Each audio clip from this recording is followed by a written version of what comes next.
और फ्रेंड्स अभी तक आप सब देख रहे हो सुमन इंदौरी में चल रहा है एक जोरदार ट्विस्ट, जहाँ पर सुमन को पूरा शक हो गया है अब देविका पर।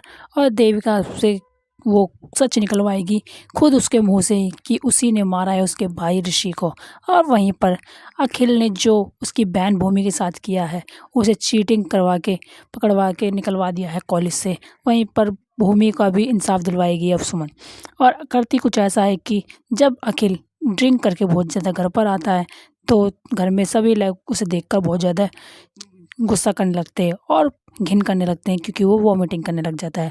और जब वॉमिटिंग कर रहा होता है तो उसकी माँ अखिल की वो बोलती है कि तीर्थ बेटा देखो संभालो उसे, अखिल को। तभी तीर्थ बोलता है नहीं मॉम मुझे तो वॉमिटिंग आ रही है इसे देख के। और तभी उसको बोलती है भाई को, बड़े वाले को, तो वो भी मना कर देता है। फिर बोलती है अपनी बहन छोटी को, उसकी छोटी बहन को, तो वो भी मना कर देती है। और फिर बोलती है देविका को कि देविका तुम देखो अखिल को। तो देविका नाटक करने लग जाती है कि मॉम मेरी पेन हो जाता है जॉइंट में, आपको पता ही है। और वहीं पर सब जब मना कर देते हैं तभी सुमन आगे आती है और उठाती है अखिल को और बोलती है कि मैं करती हूँ तुम्हारी हेल्प। और उसे उठाकर उसके पहले कपड़े साफ़ करती है और उसे बैठा देती है सोफे पर।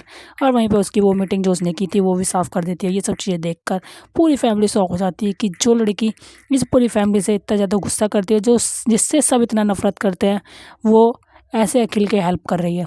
और वहीं पे अखिल भी ये सब चीज़ें देखकर बहुत ज़्यादा फ़ील कर रहा है कि उसने सुमन के साथ ये क्या कर दिया और उसने उसकी बहन के साथ क्या कर दिया। तभी वो आगे देख कर बोलने वाला है कि अब मैं देविका का साथ नहीं दूंगा, अब मैं अपनी सुमन भाभी का साथ दूंगा। वहीं पर फिर सुमन अखिल को लेकर कमरे में जाती है और ये सब चीज़ देखकर फिर उसकी माँ उससे बोलती है अखिल की कि बेटा तुमने क्यों किया ये सब। तभी वो बोलती है कि मैंने इंसानियत के नाते किया, और इंसानियत के नाते मुझे पता है कि जो पी कर आया इंसान उस पर कुछ बोलकर या फिर उसे हाथ उठाकर कोई फ़ायदा नहीं है। जब ये नशे के हालत से बाहर होंगे तब मैं इनसे बात करूँगी सही से।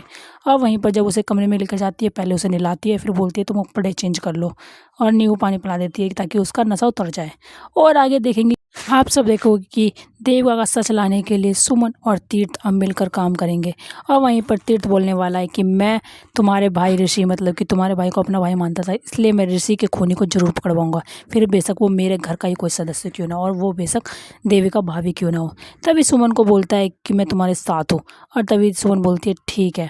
अब वो दोनों पता लगाने वाले हैं। वहीं पर देविका लेकर निकलने वाली थी सबूत, क्योंकि उसके हाथ में है सबूत, क्योंकि उसी ने किया। आगे देखिए और क्या नए इंटरेस्टिंग ट्विस्ट आएंगे कहानी में। आगे देखने के लिए बने रहे चैनल को